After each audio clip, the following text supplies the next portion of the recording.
Hey everybody, how are we doing today? I see we got like 6 people watching. It is time for office hours. Who all is here? I sent out an announcement to 201 and said we'd start over some Canvas content quiz. So I'm going to get that pulled up right here and we'll see who all is in the chat. Say hey if you're here. Let's start talking about the Canvas content quiz. Where are you at, Canvas content quiz? Over to assignments. Canvas content quiz number 9. Only one more. One more Canvas content quiz, and we are done with Canvas content quizzes. I clicked the wrong button right there. No one's here yet. I know some people are watching, I think. Some people are watching. Let's do this. Let's hop in here. We got a preview of it. So let's bring this over to the main screen. Let's see who's all here. Andrew, King Bowser's here, was thoroughly roundly defeated by Canvas Content Quiz. Now is seeking help from the Grandmaster Brent Stevens to improve his knowledge and ability to destroy Mario. He will return. Me and one other person, I think. Hey, what's up, Bailey and Peyton? Hey, Brandon, just here to check out some. Yeah. Tell me, which one do you want to talk about in 320? We can do some 320. We'll do a little 201 right here. Then we'll do some 320. You got it. Let's hop over here to the main screen. Let's do this. Got a whole bunch of Word documents open today. And the Canvas content quiz is all the way over here. Okay, let's take a look. So a new diet is being tested. The inventor claims people lose 10 pounds on average. So what is this value right here? What is this value? What is this value? So they claim that you can lose 10 pounds. That is going to be, hey, what's up, Gigi? We're going on the Canvas content quiz. We're going to try to do a few versions of it. So we can knock out attempt 1 at Canvas content quiz. We can see how we do. Hey, what's up, Dana? Good to see you here. I'm just stretching, waking up today. I need coffee. I don't want it. Hey, Meryl, what's up? Good to see everybody. What do you think? We're doing some Canvas content. What do you think this is? What do you think the 10 is? A new diet is being tested. The inventor claims people lose 10 pounds. That's a claim. You're right. It's going to be the mean, and it's going to be mu naught. There might be a way to put the mu in chat. I'd have to look up the mu symbol, but it'll be mu naught. So I've got a Word document. That 10 pounds right there is mu naught because it is the hypothesized mean. And that's when we often do, we do the null equals mu. And Ellie says, hey, Brian, could you go over homework 9 for 2A and 2B? Yeah, we can do that. We'll do that here. We're going to do some 322. You bet, Ellie. We will do that. 2A and 2B. We'll take a look at those here in a little bit. You got it, Ellie. And so what do we know about the null? If this is mu naught, it has to go right here. Do you mind looking over my email after class? I woke up to see my solution project last night failed, and turns out my Wi-Fi was out. No, I'll take a look, Dana. I'm so sorry to hear that, Dana. No, I'll take a look. Get it submitted as soon as, I can still look over your project if you want, but it sounds like it might, I don't know. We'll take a look, Dana. What does the null always have? The null always has the what sign. So this one, we should be able to narrow this down pretty quickly. There's some obvious wrong answers here. We know that this is mu naught, which means it has to be the value over here. And so it always has the equal sign. So we're between this, and maybe this right here. But since they're saying it's equal to 10 is the null, this has to be the null. And exactly, Andrew gets that right there. Perfect right there. And the inventor claims people lose 10 pounds on average. So with this right here, researchers are concerned that the investor's claims are exaggerated. So researchers are saying the claims are exaggerated. What would be the alternative then if the researchers are trying to say that these claims look to be exaggerated? Is the top one because the claim might be exaggerated? Yep, that's exactly it right there, Meryl. Excellent work. Sorry, I wasn't selecting that. I think it selected when I went through clicking on stuff. Less than, because the researchers are trying to show evidence it's exaggerated, and that's always going to go to the alternative claim. So we should have that one right. I think this one a few people have emailed me about. A new diet is being tested, probably the same new diet. The inventor claims 10 pounds, and let's copy this one over because we're going to need to do some notation checks right here. We are going to need to do some notation checks on this. So let's bring this over to a notation screen, not copy it twice, but once. This one destroyed King Bowser. No! Okay, let's start doing the notation. You ready? What is this? We've got this. Start telling me all the different things. What are the different things in this question right here? The 6 is not going to be used. what are the things in this question? They claim they can lose 10 pounds, and we just realized that that is mu naught. And so n is 25, that's sample size. And so what is going to be, what is the sample mean? Mubot should be awake. What is this? What is the sample mean right here? What else do we have in this problem? Exactly. Nice job right there, Andrew. That's S. That's the sample standard deviation for that's for the 25 individuals. They saw a sample standard deviation of that. And then we see right here the average of 0.6. So this is going to be Y bar. And it says, what is the appropriate test statistic? What are we calculating right here? Now, a test statistic is going to be something like a T, a Z, or a chi-squared. That is what we are calculating, a T or a Z or a chi-squared. So the sample mean is going to be, oh man, that's a really low sample mean. Wow, that's super low sample mean. The T-score is going to be really small right here, or it's going to be very negative, excuse me, because what they're claiming is 10 pounds, and we're seeing on average 0.6. So we have to do the formula. Let's write out our formula. Y bar minus mu naught over S over square root of n. And that will equal to T with n minus 1 degrees of freedom. The degrees of freedom aren't going to matter so much right here. We could do the p-value on this, but the degrees of freedom are going to be 24, and that just tells us what t-distribution we're using. Yep. These are Canvas content quiz questions. You bet, Nikki. That's what the plan is right now. And then we're going to do some 324.74. So stay tuned, 324.74. Don't leave 324.74. We will do some 324.74. And if you notice right here, we have Y bar minus mu naught. So let's go ahead and start plugging in some values. So we're going to plug in values. So Y bar was 0.6, mu naught, S over square root of n. And that'll equal to T with n minus 1 degrees. And I think for some reason I was so dumb that I tried to use S for, oh no, always mark your notation. Always mark your notation. It's really easy to make a mistake on these. Always mark your notation. So, and it's really easy to just make a small error. And I divided by 5 because square root of 25 is 5. And then we're going to take 0.6 minus 10. And then we're going to divide by that. And there's the T statistic, negative 6.811. I think it said 2 decimals, so negative 6.81. Let's double check. We got it. And technically that rounds to a 2. But you know what? We don't need it, so we're going to delete it for now.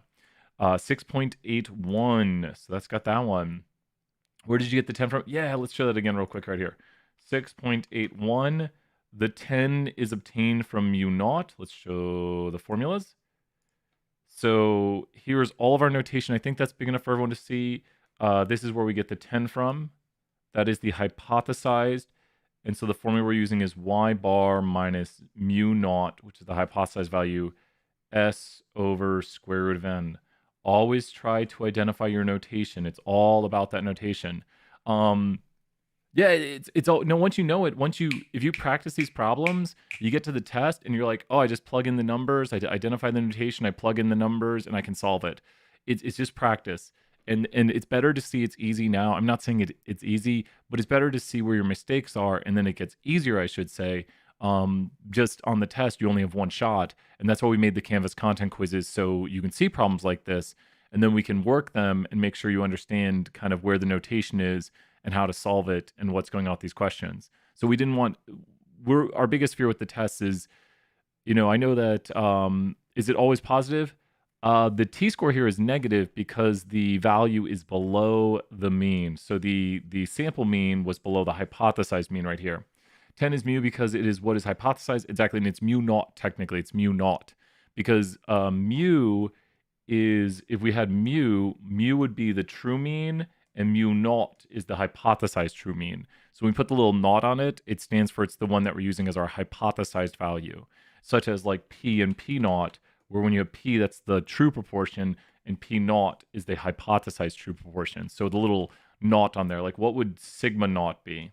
Like sigma is the true standard deviation. We don't do any tests on sigma, but if we had sigma naught, what would sigma naught be?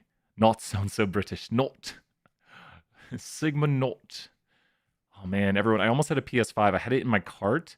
I actually got to go through hypothesized standard deviation. Exactly. I had the PS5 in my cart. It's still in my cart, and I've got all my information saved. I went to change my address because I'm in Texas, and then it was like, your order cannot be processed. I have the PS5 in my cart. I have a PS5 in my cart, ready to buy.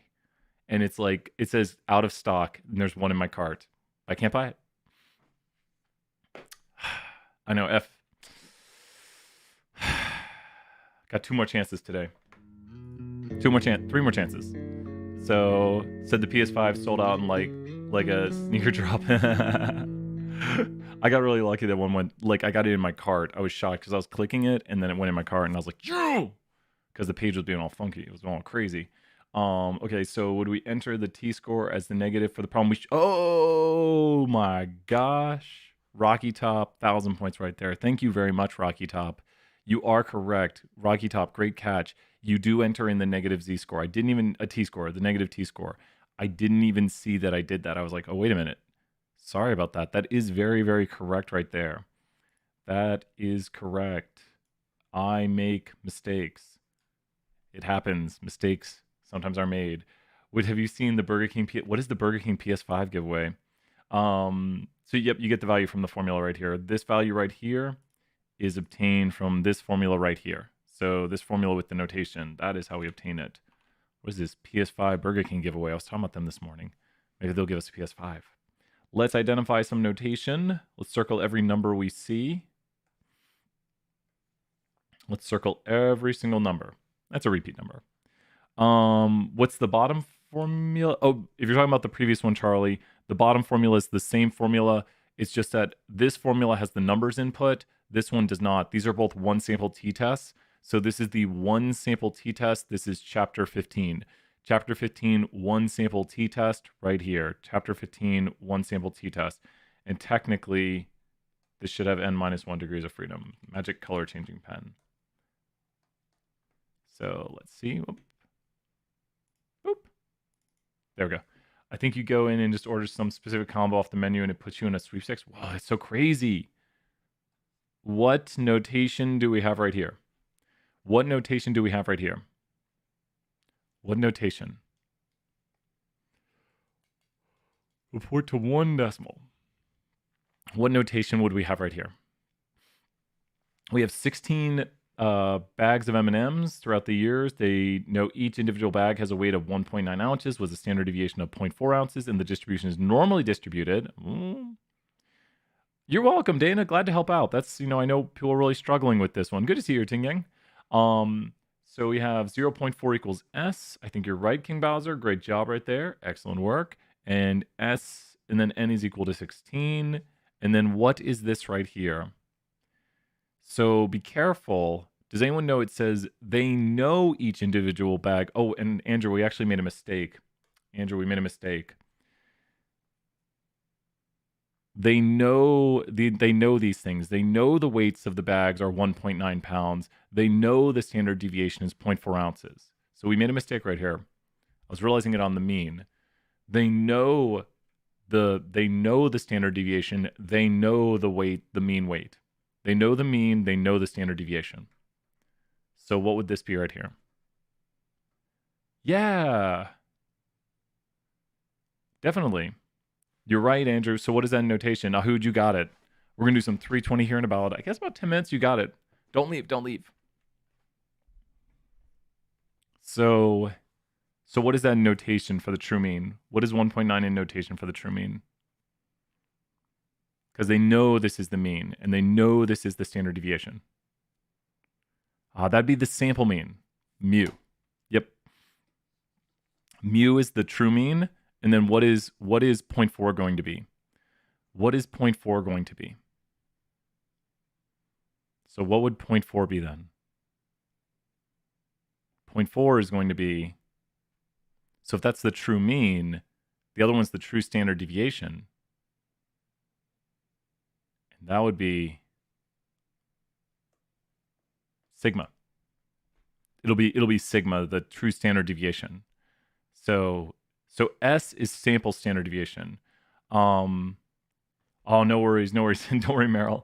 So the things that we have right here are sigma is true standard deviation, S is sample standard deviation, and S over square root of n is equal to the standard error of y bar. So little things right there. Don't worry, there's small differences. We're actually going to use something very, very similar to all this because now we want the mean and the standard deviation for the sampling distribution. This is a chapter 14. So this is, I should have put these at the top. This is chapter 14, sampling distribution of the sample mean. And so what is the mean that we expect? The mean for the distribution of the sample mean is equal to the mean. The standard deviation is equal to the original standard deviation over the square root of n. That was like 20, I know it was like 3-4 weeks ago now, wasn't it? So what's the answer to blank 1? What is the answer to the first blank right here? We have the answers right here because the mean is equal to the mean for the sampling distribution. So what is the answer to the first blank? Exactly. It's just going to be the mean. It's going to be 1.9. And then what's the answer to the second blank? Well, it's going to be, so we could put in here that the mean is 1.9 and the standard deviation is going to be this. And what's the answer to the second one? Yep. Exactly, GG, right there. Great work. And so that'd be 0.1. Exactly. And this is when it gets smaller. Do you guys remember when the distribution will get smaller and tighter? So you see a distribution here, and then the distribution of the mean is smaller and tighter, but it has the same mean. So this is the central limit theorem coming into play where the standard deviation gets tighter and the distribution gets more normal. But this distribution's already normal to begin with. So that should be 1.9 and 0.1, 1.9 and 0.1. I'm like all of a sudden like, I'm going to make a mistake. I already almost entered that one as a positive. And there we go. There's the mean and there's standard deviation. No matter what the shape of the parent population is, as long as your sample size is 10 or greater, we conclude that the sampling distribution of the sample mean is approximately normally distributed. Is this true or false? This one is very much what? No matter what the shape of the parent population, as long as our sample size is 10 or greater, we can conclude that the sampling distribution of the sample mean is approximately normally distributed. It is 100% false. What are our key numbers right here? What are the key numbers that we have memorized for this? What are the key numbers that we have memorized? Could need 25 or 100. Exactly. So if it's normal, then the sample size just needs to be 1. That's fine. If it is skewed, the sample size needs to be 25. If it is heavily skewed, the sample size needs to be 100. And this will make the distribution of the sample mean nearly normal. And we can see this. Let's go over here and do one real quick.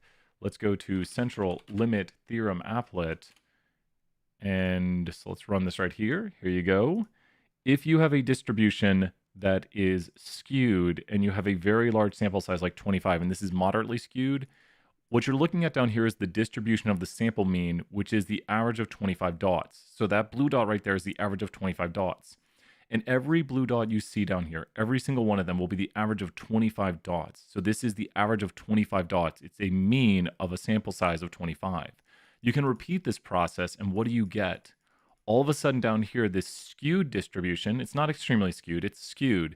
This skewed distribution becomes nearly normal, which this is the large enough n condition, but the skewed distribution becomes normal as we increase the sample size. If you were to only do a sample size of 2, well, then it would not be normal enough. You look right here, this is still skewed to the right. Exactly. As you increase the sample size, it becomes more normal, and it also becomes what? As we increase the sample size, the distribution becomes, here's a low sample size. Increasing the sample size, the distribution of the sample mean will become more normal and tighter. And that is the central limit theorem. It doesn't matter which numbers I click. This is just doing a simulation of these values right here. But it becomes more normal and tighter, more normal and tighter. And so you can see as the sample size increases right there. So this is very false. Sometimes we need a sample size larger. Low p-values are evidence of a cause and effect. Oh man, do we ever really talk like that in statistics, that low p-value is low? Yeah, you bet. Well, let's do 320 next. Let's do 320. You got it, Ting Yang. We'll do it. Nahuda's here too. No. This is no. And we should have everything right. I hope I do all the decimals correctly. Decimals are the bane of everyone's existence. 2 decimals. I think we've done it. Submit the quiz. This quiz is a draft version. 100 out of 100. We like that right there. Could it be theoretically become normal after infinite trials? I've heard things about the F distribution, F in chat. that, oh, no. Oh, Charlie, you're saying, do I still have that up in the background? Charlie, you're saying, and the answer would be no. It's the law of large numbers. So to Charlie's question, the answer would be no. With infinite trials, it actually will just start to approximate the true distribution of the sample mean. Like it'll become more accurate. So with infinite trials right here, you won't see it become more normal because we're not increasing the sample size. If you notice right here, it's still skewed to the right, but it's just going to continue to look more like the distribution of the sample mean. You know, it's like I could go and sit here all day and do this. Like it's a video game now to me. Just got to go crazy. It's harder than a Nintendo controller to do. But with this right here, it's not actually becoming more normal. It's just kind of more approximating the distribution of the sample mean because this is a simulation to go through this. Does that make sense right there? The question over William Gossett wrecked me. It asked if he invented t-distribution and said that it was true, but I thought he only invented an easier version and published it under student.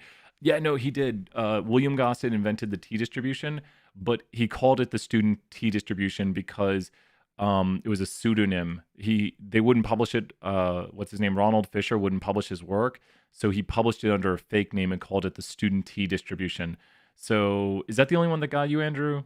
If so, I could give you that one back because it's his distribution. The student T distribution is William Gossett's distribution. So he made it. He was the guy working at Guinness Beer. Would you be able to do the confidence interval question with alpha? Yeah, let's take a look at that real quick here. Let's see if we can generate one of those with a confidence interval with alpha, and then we're going to hop to some 320. Let me go to preview again. Can we get a different preview of it? Did we get the confidence interval one? Okay, we didn't get the confidence interval one right here. A smaller p-value provides stronger evidence against the null hypothesis. So no answer text provided. Oh, can we submit that quiz? Cool. There we go. Wrong. There we go. We got that. Let's see if we can get the one you're talking about there. Yeah, he was at Guinness. That's William Gossett right there. He invented it. Okay, let me see if I can. I'm going to give a few more shots right here. Yeah, so William Gossett worked at Guinness Beer. He was the one who worked at. People are gonna be like, Brian got a 20 multiple times on the quiz. No. When we reject. Oh, let's do this real quick. We'll do these real quick. I want to find that. Can you post the one about the confidence interval and the corresponding alpha? But remember, Rocky Top, when we do a confidence interval, like here, I'll explain briefly, and I think this will make sense. If I make a 90% confidence interval, that corresponds to a what alpha level? If I make a 90% confidence interval, that corresponds to a what alpha level? 90% confidence interval, what alpha level does that correspond to? Wrong way. 90% confidence interval corresponds to a what alpha level? So if it's a 90% confidence interval, that would be like a does not equals test with a 0.10 alpha. Yep. Does that make sense? So what you notice here is that the confidence level and the alpha are complements, and it corresponds to a two-tailed test. Does that help with that question right there? I couldn't find it via generating questions. And then I really like the question we're about to do, and then we're going to hop to some 320.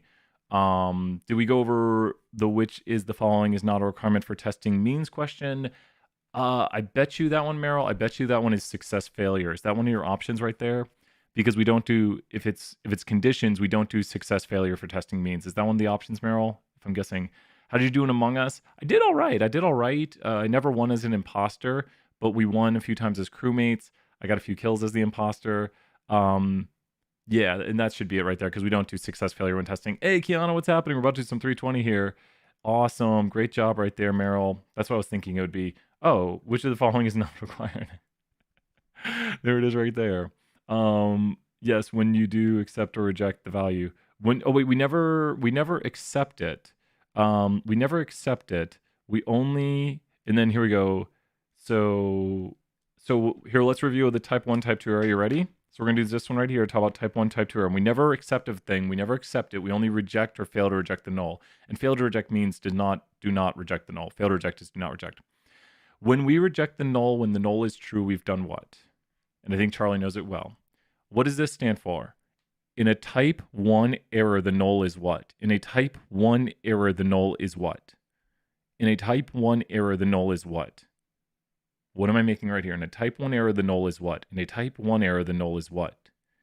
In a type 1 error, the null is what? True. And what would be the wrong thing to do with the null if it's true? If the null is true, it'd be an error to reject it.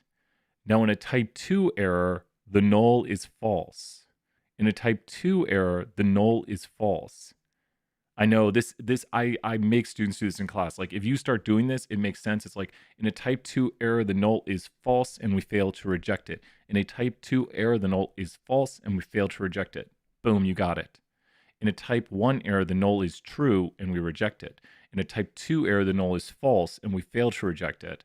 So it's memorizing it that way, just putting it in your head, and then hopefully understanding what the questions are asking will help with these sorts of questions on the test. There's only type 1 and type 2 error. When we reject the null and the null is true, that is a type 1 error. And we should have that right here. We should have a 40. Did we get a 40? We got a 40. Let's preview it one more time, see if we see anything majorly different. M&M factory. When doing a confidence interval for the mean, which of the distributions will we use? So I know it's so valuable, Ahood. It's so valuable. And I think we have the last two. We'll do these last two, and then we're going to hop to 320 right away. So when we do a confidence interval for the mean, who should we remember? Who's mean? When we do confidence intervals for the mean, what distribution will we use? We haven't even talked about the chi-squared. I don't ever remember us talking about skewed distributions. I mean, we say a distribution can be skewed, but we don't have the skewed distribution that we use. So it's really between z and t. When we do a confidence interval for the mean, we'll use the following. Can I find that one? I'll see if I can find that one real quick, Gigi. Here is the formula. You are right, Charlie.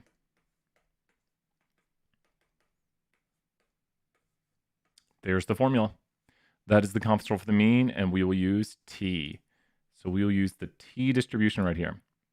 If we construct a 95% confidence interval that does not contain the hypothesized value, which statement is true, we can reject it with a 0.05 alpha on the two-tailed test. I wish it said that. So we can reject the value at 0.05 alpha. Alpha is just the complement of the interval. So if we look here, you would have a 95 and 5% alpha.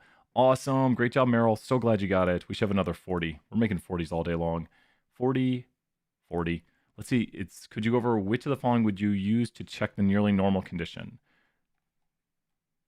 I'm guessing, what are your options, Gigi?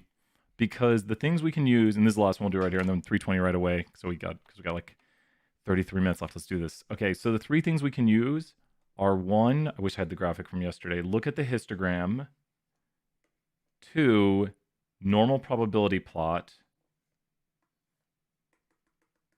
Three, goodness of fit test with a p-value from a goodness of fit test.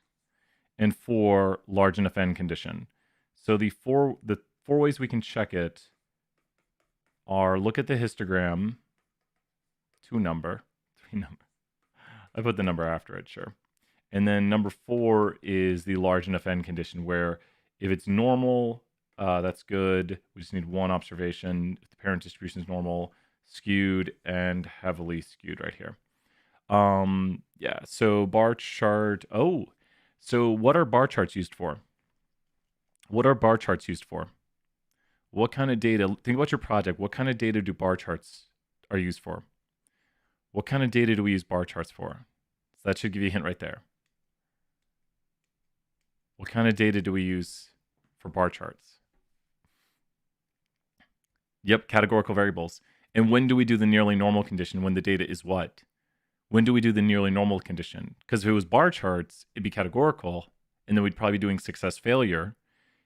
If we are doing the nearly normal, we're only using quantitative variables. So histograms are for quantitative data. So since histograms are for quantitative, does that make sense, Gigi, right there, that the bar chart would be for categorical data, so you can't look at a bar chart? Even though some people will be like, well, isn't a histogram kind of a bar chart? I mean, it's called a histogram for a reason. It's got bars in it, but it's called a histogram. Let's do this. We're gonna hop over to 320 now. Hopefully, I think everyone, we did good 30 minutes there of 201. I think, did everyone get some hundreds? Did people get some 100s? I'm hoping. And then I think Ahood had a question. Ahood was wondering about, which one are you working on, Ahood, right now? You were wondering about how do we choose reference levels, I think. And then we have some 474s also. And thank you, everybody. Quite a busy day.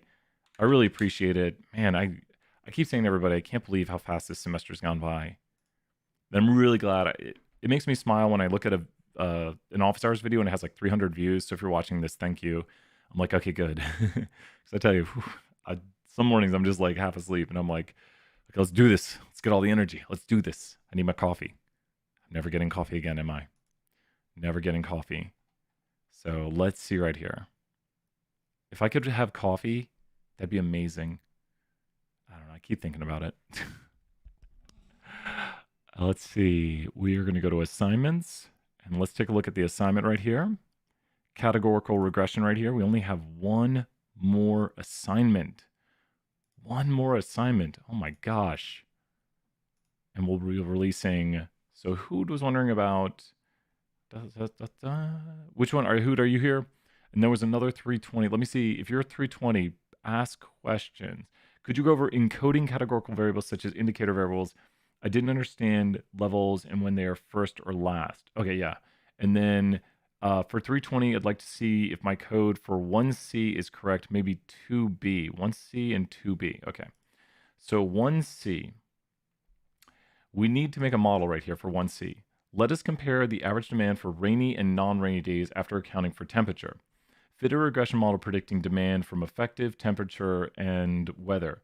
Examine the results of the summary as well as the visualized model. Use this regression answer to answer the following questions. So let's go here, and we want to look at demand. We need to load our data. This is EX4 bike, I believe. Okay, cool. And demand tilde. Let's grab the names of the variables right here and put them in the model. Let's remove this out. Oh, we deleted something we shouldn't. There we go right there. And data equals EX5 bike. Oh, thank you right there. Thank you, Kiana. It's EX5 bike. That'll help. And I really appreciate that. If you didn't say that, I might have made it so everyone does the wrong thing for the assignment. That'd be very bad. Let's look at the visualize of it. Here's the visualization of it. And so I think this goes to Ahood's question. Ahood was asking, how do we know which one is the indicator? So whenever we do indicators and reference levels, we're dealing with a categorical X. So if you look at where this is at for weather, weather is either rain or no rain. Like we either have rain or no rain. And we're looking at the demand for bikes. Just logically thinking, when do you think there would be more demand for bikes? If you're 201 even, when do you think there would be more demand for people to rent bikes?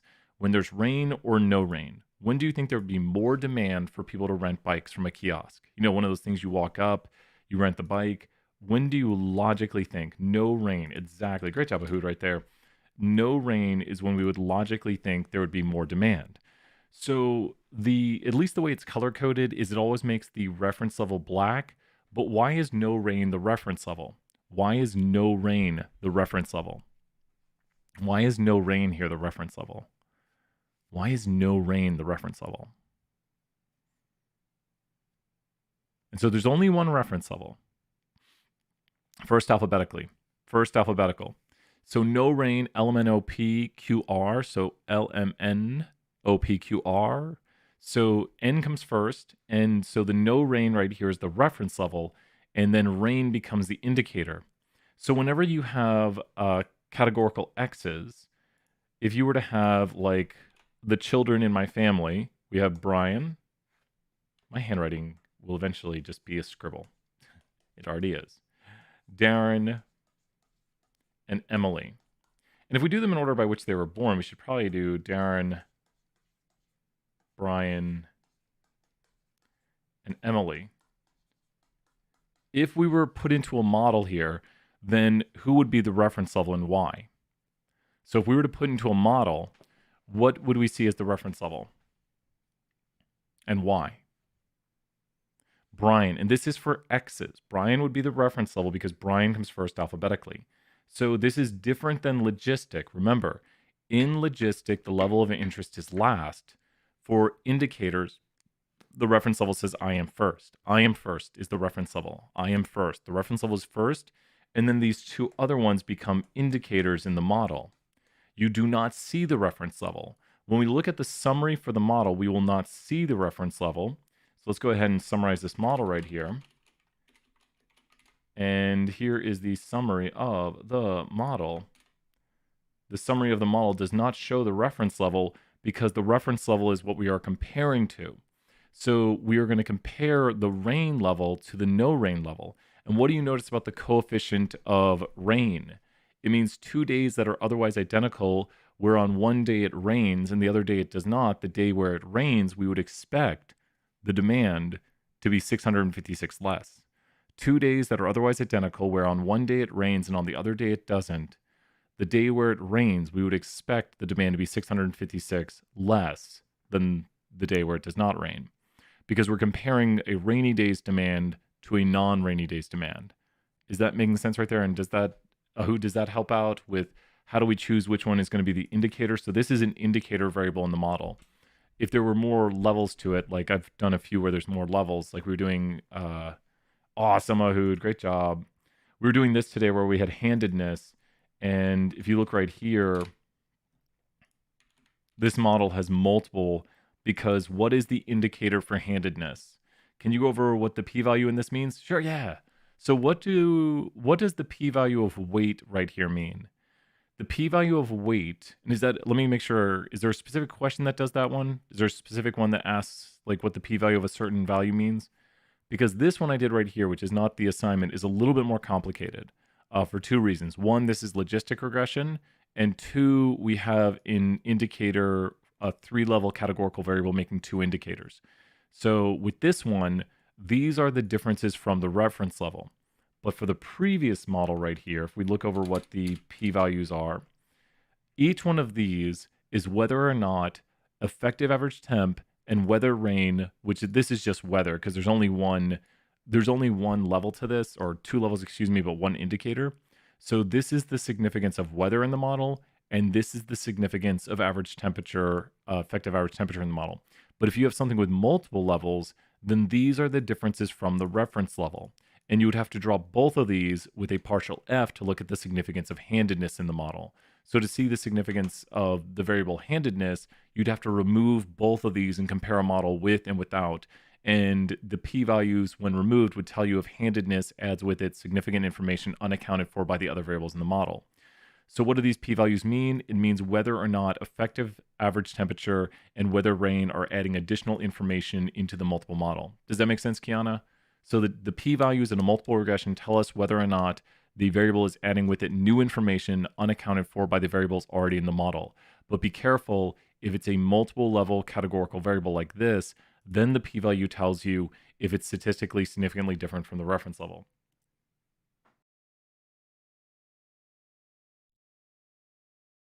Aye, got a sneeze button. What more questions are there? What other questions are there? Wake up right there. What questions? When I sneezed into my arm. We are all good. 474 had some questions. 320, keep asking questions. Definitely want to hit all of the 320 questions. We just made an indicator regression model. And let's see, did we lose everyone? I wonder if we did. No, so sad if we did. I gotta move the post-it note. Got like 9 viewers. Yes, I'll take it. Keep asking questions. What were the 474 questions? Let's look at those. We had some early on. 474 said, hey, Brian, could you look over homework 9 for 4.7, 2A and 2B? Ellie wants that. Ellie Stevens, if you're still here. Ellie, let's take a look. So let me pull up the 474. 474 assignment. 320, 201, feel free to ask questions. We are at a lull right now. So it's time for questions. Let's go here to assignments. And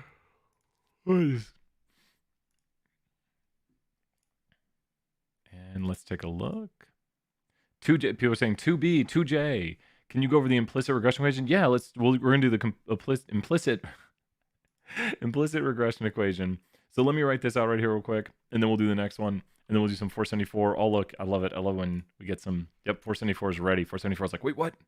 Time for 474. We got this. Let's do it. So what do? We need to write out our model and make sure this knits. Some people had some trouble knitting. But when you write out an implicit regression equation, you're simply doing whatever your y is equal to b0 plus b1 x1 plus b2 x2, and it's lowercase b's because we don't have the truth. And we only have two variables here and two coefficients. So the intercept's a coefficient, but no one cares about the intercept. Sorry, intercept. So here we are, and we're predicting demand. That is going to be that one. And we'll go ahead and we'll highlight this and put that right there. And then we need to put in the names of the x variables right here. And we're almost done. Oh, did I make a mistake? No, I didn't. I just have the intercept over there. And I didn't remove the x1. There's that. And there we go. And I think that's about got it. It should look pretty good right here. So this is the regression equation for, and we need to change this. This would be demand or predicted demand. Either or is fine. But that is the demand right there. Since it's a regression equation, it's predicting demand. And I think I have everything correct. But now if we write the other equations here, so when we write the other equations, what would we get? What are the only two values we plug into weather rain? What are the only two values we would plug into weather rain? What are the only two values we would plug into weather rain? Because it's a categorical variable, and it's an indicator indicating whether or not it rained. What are the only two values we'd plug into weather rain? I might stop on this part, but I think from here it should be, once we know what to do with this, I think the rest should be, I try to it's like when your parents get you pedaling and they let go. Exactly, Kiana. Does it make sense what to do from here, Kiana? Is to plug in, solve, and reduce? Does that make sense, Kiana? Like now that we've got the equation written, we can solve out for the line where it rains and the line where it does not rain. Does that make sense? I think from here you might have it. So if it rains, put in a 1 exactly. For days where it rains, we put in a 1, and that solves the equation for rainy days. And then for non-rainy days, we plug in a 0, and then and that would, cancel it. So that's maybe one of the answers right there. Yeah, and then plug in, but make sure to reduce. If you plug in a 1 right here, which would, multiply this by 1, then make sure to then reduce and solve. That's not the answer for that one. Don't not reduce. So, okay, let's take a look. Let's see here. We have 2b. Let's look at 2b and then 2j. 2b and 2j. So split the data into 70% training and 30% holdout. Use the seed 2019. That's part of the reasons we're seeing. Sorry. I probably did this. We'll use 2019. We'll see if we get sanity checks this time. Or insanity. We'll see if we get the sanity or insanity checks. One of the two will be found. Our data should look good right here. Our data does look good. We got the data there. So when we split the data up, we need to first randomly choose from the amount of rows, 1 through the number of rows there are in accounting. I think it's a count, is it not? And there's the random rows. And now we are going to only select 70% of them. So what does this do right here? This chooses from these random numbers, 70% of them. So we've chosen 70% of the random numbers. And now we're going to go here and we're going to take those rows and then we're going to take everything but those train rows. And so that should split this up right here. Now there's some important stuff right here. I'm going to make this look a lot better. When we define the fit control, what does defining the fit control do? What does defining the fit control do? Oh yeah, we're doing some total carrot right here. You got it. Andrew knows what's going on. What does defining the fit control do? So good to see you, Andrew.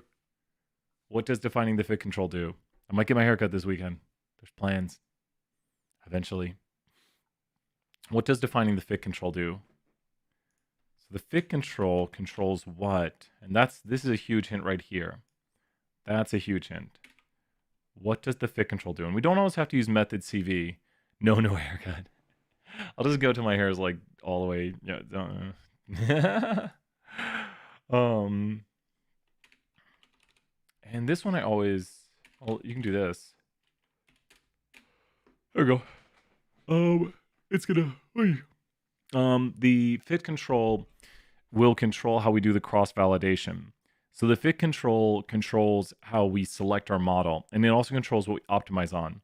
And so, well, the method, so I think you might be thinking about the method in the train function. Oh, I don't know how to spell true.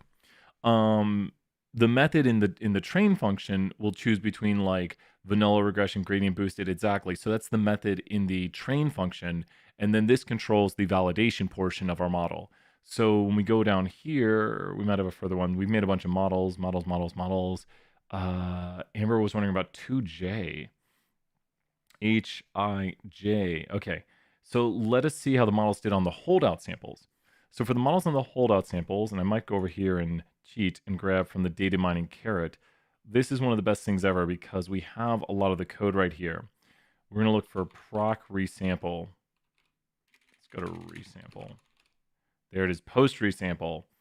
Let's look at right here. We're not going to use those. Naive numerical, we don't use those. Here we go, predict model, yada yada. Got it. And this should work. It should give us the AUC ROC. So this is the code you're looking for right here, Amber. That is the code you want to use.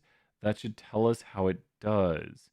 And let's hop back over to, which one was I in? I think this one. Yeah, we were right here. So we need to actually make a model to see how it does. We're gonna do the Kahoot tomorrow. Sorry, I keep moving it around. I'm just so beat today. It's like craziness. I tell you, it's just like this semester has been one of the craziest semesters for me. I'm just unrelated, but for our confidence roles on the project, are they two-sided? Two-sided, Gabrielle. Great question right there. Two-sided confidence intervals. So we need to actually make a model right here. Let's make the GLM net. So the GLM net, we're going to use an alpha of going from a sequence from 0 to 1 by 0.25. And our lambda right here is going to be a sequence from -3 to, is it 0.5? -0.5 is going to be 10 raised to the sequence from, nice, I got a Zoom family meeting at 5, and then I'm bingo and songs tonight at Cool Beans. Awesome. For your Canvas now for project 2, what do you mean by make sure you perform the statistical test and jump part 3? Make sure to do the t-test. Make sure to do the t-test. A lot of people have been leaving off the t-test here at the end. So make sure to do a test on the mean and to test a value and make sure to get, a lot of people have been forgetting to do this. I think in the video I might say like I did a confidence roll. I don't know, I need to look, but make sure to do a test on the mean and make sure to choose your null hypothesis and your alternative. And you choose the alternative, but make sure to write your null and alternative. And yes, does that make sense, Gigi, right there? Make sure to do the statistical test and jump. I'd seen a lot of projects forgetting it. And so I was like, oh no. Like, no. -3 to 0.5. Is that where it says? Where's the sequence of powers? There we go. And we only left out. We only left out one number here. Oh, wait.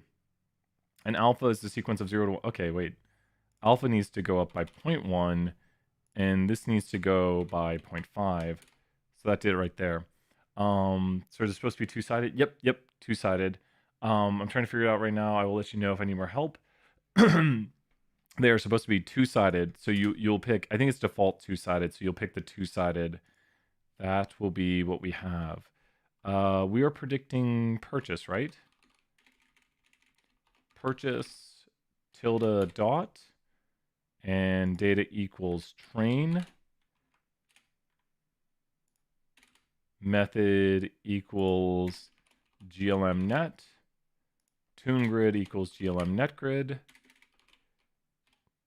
GLM net grid.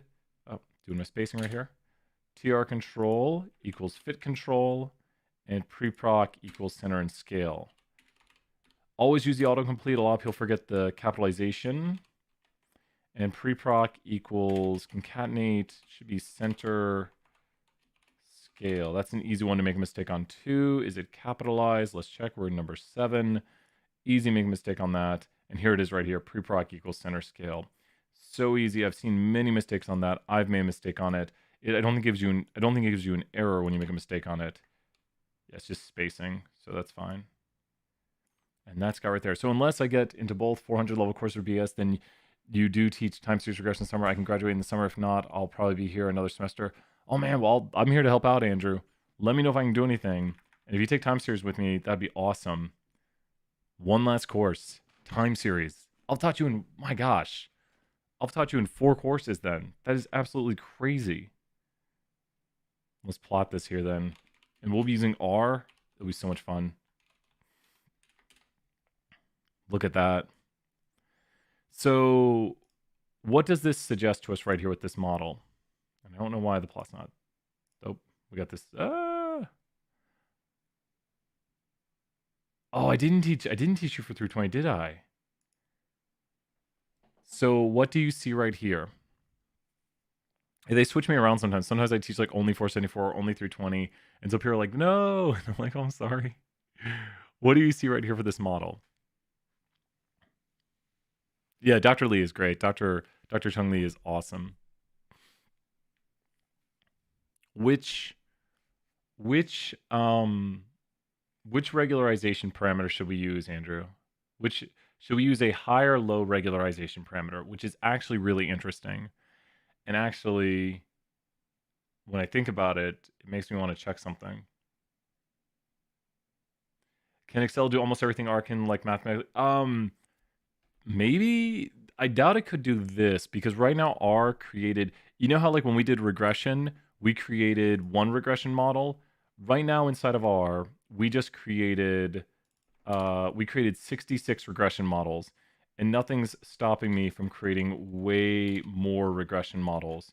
So here, oh, this is a horrible, okay, we'll just do this. So now this is going to create 330 regression models. So, oh, so no, this isn't an elbow plot. This is, so this is not k-means.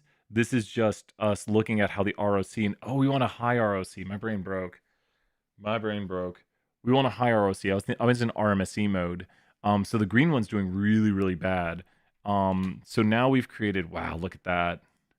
That's so crazy. So you want the highest ROC. So actually what we should do is we should look at the regularization parameter, and we should go in even smaller. Like, this is what we should really be doing with this, is we should cut in closer to this and look at a smaller regularization parameter here. And let's remake this, and let's look at it with the smaller regularization parameter. So this is a smaller grid of regularization. Shouldn't take that long to run. Where do I press under the Black Friday red arrow to see under which one of those is it? GG, I don't know which question you're talking about right there. So here it is right here. You click on the arrow right above the graph and do that posit. Thank you so much, Charlie. Thank you so much, Charlie. Charlie knows what's going on right there. We want the highest AUC, Andrew. So this is comparing models, and we want the highest AUC out of this model. And I should go back and look at the original results right here. So the original results we had, Charlie, you're awesome. And let's run with the set seed on this. So we're going to run the set seed. And let's go ahead while this is running. Let's go over to data mining. Let's go over here and just grab right here our best row. So we've got right here taking the best tune from it. And then we've got how it does on the holdout. And that is using RMSE, which should be all right. Let's go over here to this. Let's drop down, recall it. Oh, it is GLM net already. There's our best GLM net. Oh, I've got the different lambda. No, I've got it right? Alpha is going from 0 to 1 with it good right there. And lambda, I guess that should be correct. And are we getting the, I don't know if we have a sanity check in here. So make sure you put it in the specified value. Charlie, you are the man. Charlie helping out a whole bunch right there. We are here helping each other out. That's what we like. And we need to change the name of the Y variable right here. And there we go. Oh, it's tuning on accuracy? Wait a minute. There's the ROC. Oh, because it tells us that. We need to get the AUC out on it. 2 seconds. We have the code for the AUC. Let me get the AUC on the new model. So, go get AUC. Here it is right here. That's the code. This is the code for the AUC. And let's go grab. We don't want the accuracy, we want the AOC, which is the ROC. And we need the Y variable name, which is purchase. And there we go.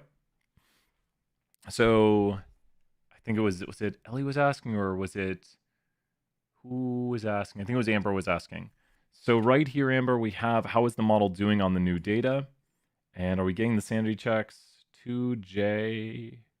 So AUC under the curve for the logistic model, area under the curve, your code here, and these are the different models. But this code right here is seeing how it works on the holdout data, because we're using the original data, we're using the actual values of the holdout, and then we're using the predicted values right here, and we're taking the probabilities. So we're able to do this right here, and we're able to see how often the yes class gets a higher probability than the no class. As long as the code is correct, we're making sure it grades. There's issues with all the set seeds. Maybe let's try running this right here. Let's run everything. And let's see, we're remaking the GLM net grid. I might try to reset one of my values. And this is the GLM net grid, the regularized regression. So let's put that right there. And let's see how it does. And we got it. There's the sanity check. And we should be able to complete the other one really quickly right here. That is the sanity check. And I think what I changed is one of them was said 2019, I changed to 2020. The only other model, Charlie and Gigi helping each other out right there. I can't find the hypothesized test under the red arrow next. Are you sure? Is that there? Oof, pray for me doing laundry. I don't want. Don't lose your socks there. Don't lose your socks. Let's do the vanilla regression right here. So vanilla regression is going to be really easy. All we're going to do is we're just going to call it a GLM. And so let's just take our code that exists. And when we take our code that exists, we just drop the code into here. We're going to change this to GLM. And then we're going to go here to the tune grid, remove the tune grid because it doesn't get tuned. And we're going to do everything the same. And let's go here and run the logistic. We get a little different. That's what worries me. Let me run everything up to it. And then let's run it. Let's see. We're getting slightly different. This is part of the insanity right here. Let me try this. See what we get now. And it run the result.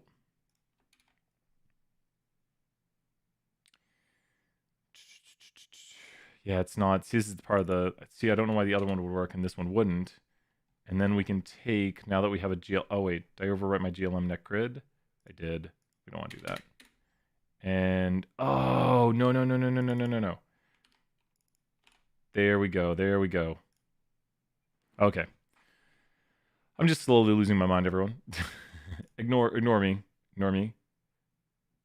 And there we go. Look at that. Sanity check. Insanity over. Sanity check. Sanity check. And it should be 2020. And if we go back down here to 2J, we can go right here and we can take and put in our model of GLM. And we called it log. There it is, log reg. There we go. We have now achieved the sanity checks.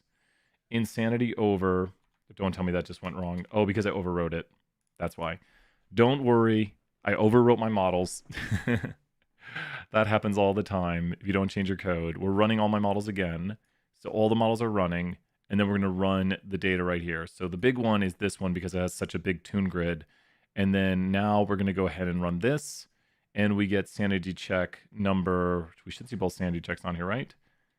There is sanity check number 1, 0.652. And there is sanity check number 2, 0.6518.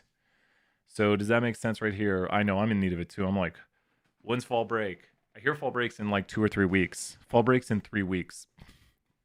Fall break in 3 weeks. A very long fall break. It is technically still fall then, not till like Christmas. Is it winter? To like the 20th. But hopefully, does this make more sense right here? I think it was Amber asking. We got our sanity checks. We actually made the models back up here. So we were able to make the GLM net grid, which is regularized regression. Would you take 479 before taking the 400 level classes? 479, is that No, that's capstone, right? Or is that statistical methods? No, 471 is statistical methods, right? There's too many 470s. 475 is time series. 474 is data mining. 479 is capstone. It's all kind of its own thing. Here's Hammer. I'm gonna show you all the numbers I have. You ready? So take note. Here is question 1, 2020, 2020. So you see all right here, 2020s. And question 1 should not interfere with this, but we're just going through and seeing all my set seeds. And then question 2, our first set seed is going to be right after this. And you need to put 2019 here. So I think this is set to 2020. Put this to 2019 for the first set seed, and that might be part of the issue. But I've been trying to trace this, and that's going to be the issue. I think that's the issue right there. Sorry, it's just like so that's looks to be the issue there. The insanity checks are driving me insane. And then right here I use 2020. So I use the 2020 right there. And then here I use 2020. And that's because I made my models, and the models will do it. Now I'm trying to test the t-value. I see their options testing. Charlie, you are awesome.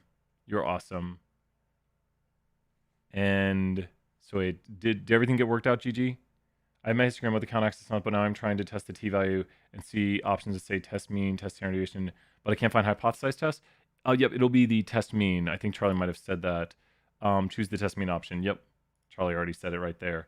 You want to go to your data. Thank you, Charlie. Charlie, you're awesome. And go here to test mean. Yep. Thank you so much. Vols help vols. Mubot, what do you think about that? Mubot, you've been so quiet lately. Sorry, quote 1. Is that Stat Nation or vols help vols? I think quote 2 might be vols help vols. Everyone knows vols help vols. Quote 3, vol means all. Well, that's got it. We'll be starting up class here pretty soon. If you have any questions, let me know. We got a lot of work done today. We got 201, 320, and 474. You want a quote? What do you want the quote to be, Andrew? What do you want your quote to be? Tell me the quote, and let's get a quote in here. You got it. We end class with a quote from Andrew. Andrew, your quote will be quote 39. We have a lot of crazy quotes. As long as it's PG enough. Oh, did I say 201 today? Not 320. Andrew Wynn is the best. Okay, you got it. I am more than happy to put that in here. You ready? Check it out. Forever in the memory of Stat 201. You are now immortalized. Mubot has now said it. Mubot is there.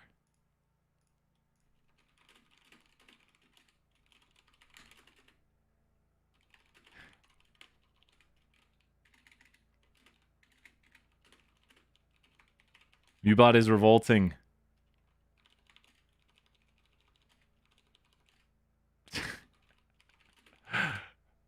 Do I need to have a screenshot of the t-test? Yep, you need to have a screenshot.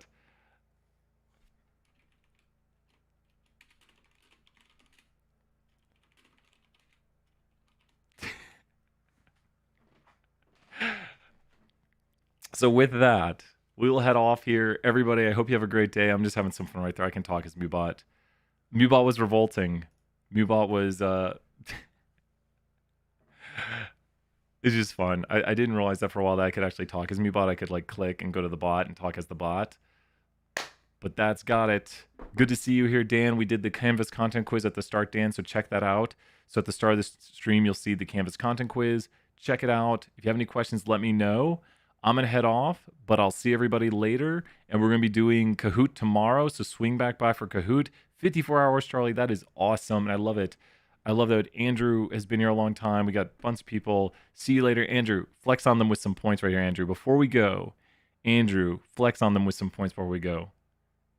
Just you want to see some points right here. Boom, there's some points right there. Been here for 54,000 hours. Andrew, the OG Stat 201 from first class ever. With that, I'll see everybody later. Bye for now. Bye.